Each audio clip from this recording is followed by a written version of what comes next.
تو آپ اندازہ کریں نبی علیہ السلام کے تو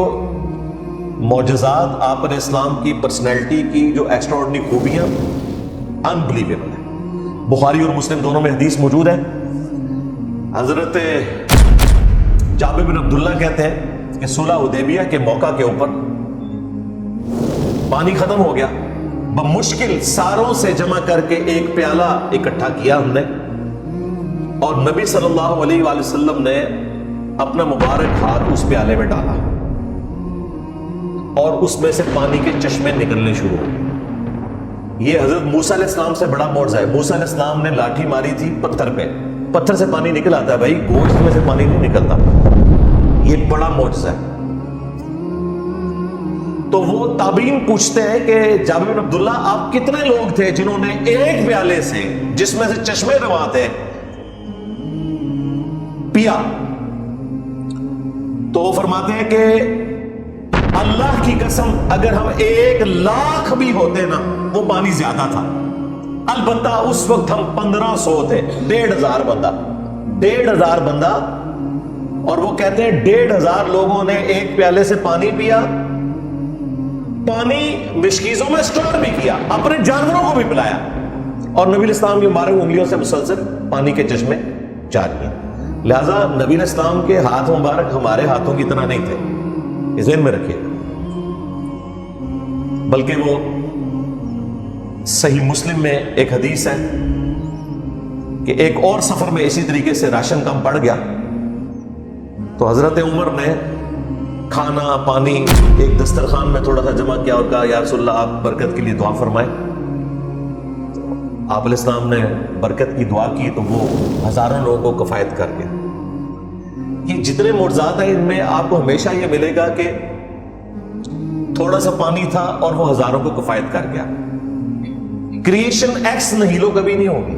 عدم ماض سے وجود نہیں آئے گا، وہ صرف اللہ کی خوبی ہے۔ نبی علیہ السلام کی دعا کی برکت سے تھوڑے میں اضافہ ہو جاتا تھا۔ یہ کبھی نہیں ہوا کہ نبی علیہ السلام جو ہے وہ ایسے صراحتاً اپنا ہاتھ مبارک آگے کرے اور اس میں سے پانی نکلے، نہیں، تھوڑا پانی ہوگا اس میں ہاتھ رکھیں گے تو پانی جاری ہوگا۔ یہ اللہ نے فرق رکھا ہوا ہے۔ عدم ماض سے وجود اللہ کی خوبی ہے، آلریڈی جو موجود ہے وہ اللہ تعالیٰ اپنے پیغمبروں کے ذریعے اس میں برکت ڈال دیتا ہے، وہ تو کئی ایک احادیث موجود ہے۔ لیکن دیکھ لیں یہی حضرت عمر جو نبی علیہ السلام سے ریکویسٹ کر کے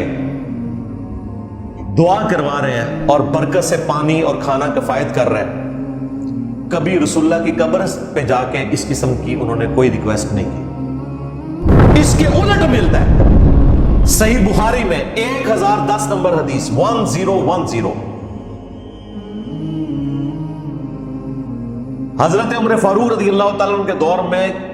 جب کبھی بھی قحط پڑتا تو انس بن مالک کہتے ہیں کہ وہ نبی علیہ السلام کے چچا عباس بن عبد المطلب کو لے کر اللہ کی بارگاہ میں حاضر ہوتے نماز استسقاء پڑھنے کے بعد، اور پھر دعا کرتے اللہم انا کننا نتوسل الیک بنبینا، اے اللہ پہلے ہم تیرے نبی کے وسیلے سے تیری طرف متوجہ ہوتے تھے اور تو ان کی دعا کی برکت سے بارش نازل فرماتا تھا، اب ہم تیرے نبی کے چچا کو لے کے آئے، ان کی دعا کی برکت سے بارش نازل فرما، تو بارش ہو جاتی۔ کیا حضرت عمر رسول اللہ کی وفات کے بعد نبی صلی اللہ علیہ وآلہ وسلم کی اللہ کے حضور بزرگی کے قائل نہیں تھے؟ ہمارے نزدیک تو وفات کے بعد نبی علیہ السلام کا مقام اور بڑھ گیا، وَالْآخِرَةُ خَيْرٌ لَكَ مِنَ الْأُولَى،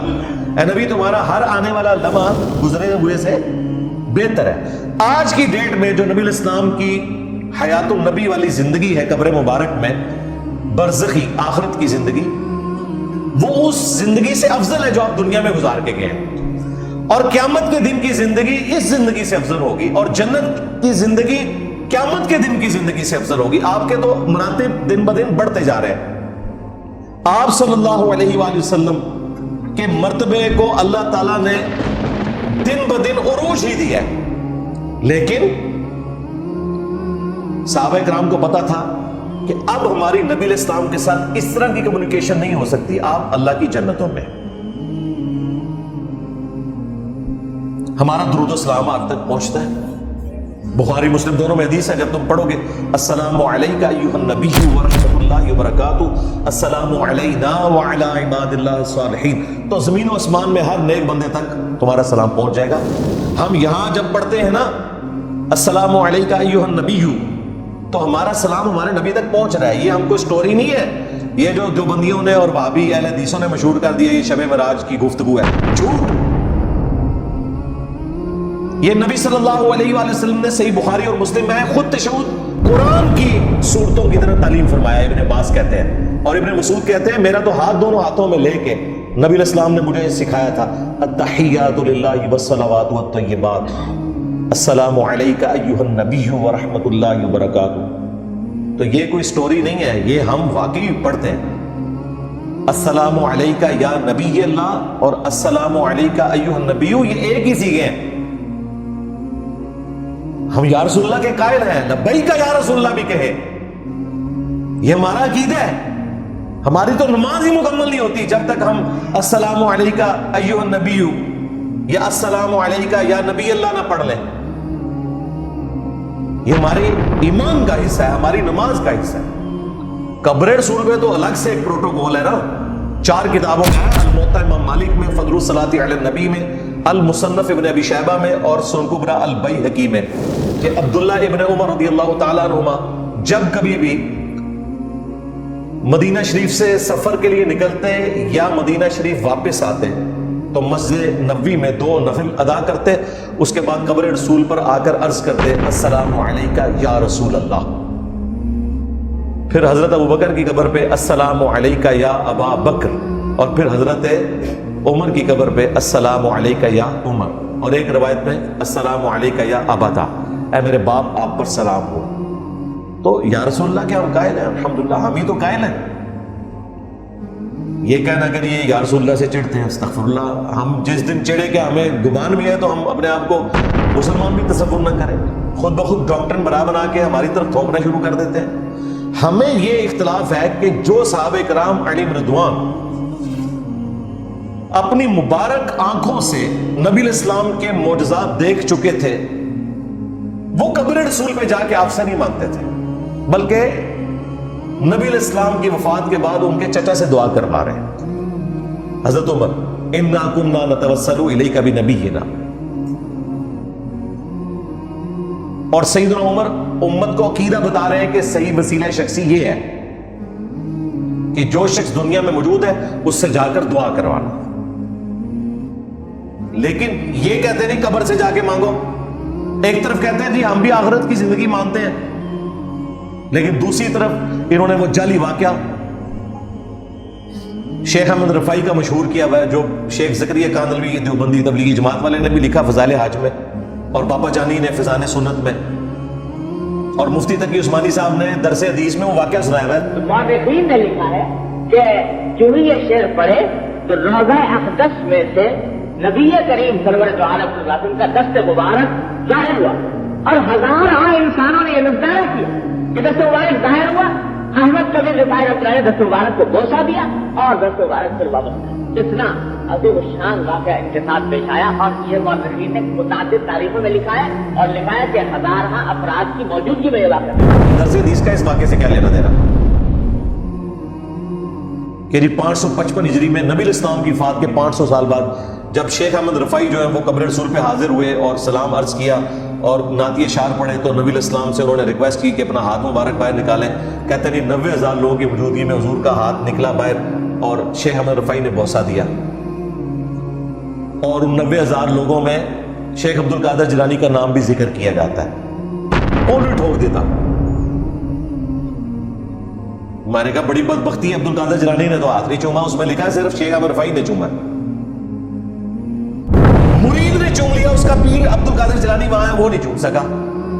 جھوٹ جھوٹ بولو اور بولو، بولتے جاؤ۔ یہ مبارک ہاتھ سیدہ فاطمہ کے لیے نہیں نکلا، ہاں یہ مبارک ہاتھ سیدہ عائشہ کے لیے نہیں نکلا جب وہ جنگ جمل کے لیے روانہ ہوئی، ہاں یہ مبارک ہاتھ اس وقت نہیں نکلا جب سقیفہ بنی ساعدہ ہو رہا تھا اور خلافت کے حوالے سے صحابہ کرام میں اختلاف ہو گیا اور 6 مہینے تک حضرت علی ناراض رہے، کسی کو وہم بھی نہیں آیا کہ جا کے قبر رسول سے فیصلہ کروا لے. یہ ایکسٹراپولیٹ کرتے ہیں نا آیات کو, جی قرآن میں آیا وَلَوْ أَنَّهُمْ إِذْ ظَلَمُوا أَنفُسَهُمْ جَاءُوكَ, سورہ النساء کی آیت نمبر 64, کہ جب اپنی جانوں پر ظلم کر لو تو نبی کی بارگاہ میں حاضر ہو, پھر نبی علیہ السلام بھی تمہارے لیے شفاعت کرے. وہ کہتے ہیں آج کی ڈیٹ میں تو پھر ہمیں قبر رسول پہ ہی جانا پڑے گا نا. بھائی آج کی ڈیٹ کے لیے تو نبی علیہ السلام نے وظیفہ بتایا ہے, صحیح مسلم میں حدیث ہے, جو اذان کا جواب دے اس کے بعد دروشی پڑھے اور الوسیلہ والی دعا مانگے جو بخاری میں آئی ہے,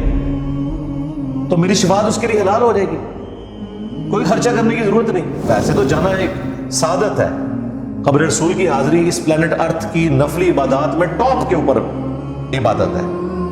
جو لوگ مدینہ شریف رہتے ہیں وہ روزانہ حاضری دیں, اس میں تو کوئی شک نہیں ہے. لیکن نبی علیہ السلام غریبوں کے بھی پیغمبر ہیں, انہوں نے ہر شخص کے لیے وظیفہ بتا دیا. تو اس طرح جب آپ ایکسٹراپولیٹ کریں گے تو بھائی صحابہ کرام نے قبر رسول سے جا کے کیوں نہیں اپنے فیصلے کروائے؟ اگر ایکسٹراپولیٹ کرو گے نا آیات کو اس طریقے سے, تو یہ تو 64 نمبر آیت ہے نا, 65 نمبر آیت ہے, اے نبی مجھے تیرے رب ہونے کی قسم یہ اس وقت تک مومن ہی نہیں ہو سکتے جب تک کہ اپنے ہر فیصلے میں تمہیں حاکم نہ مان لے. تو صحابہ کرام کا کام تھا بقول تمہارے کہ اس آیت کو ایکسٹراپولیٹ کرتے, اور جب خلافت کا اختلاف ہوا تو بجائے سقیفہ بنی ساعدہ کا فیصلہ ہوتا, قبر رسول سے جا کے فیصلہ کرواتے کہ جی قرآن میں ہے, اور اس کے بعد کوئی عدالت قائم نہیں ہونی چاہیے تھی, نبی علیہ السلام سے فیصلے کروایا کرتے. اس کے جواب میں کیا کہیں گے؟ نہیں بھائی یہ تو اس وقت تھا جب نبی علیہ السلام دنیا میں موجود تھے. بس سمجھ آ گئی, کیونکہ انہیں پتا اب اس طرح فیصلے نہیں ہو سکتے, اب قرآن و سنت سے فیصلہ ہوگا.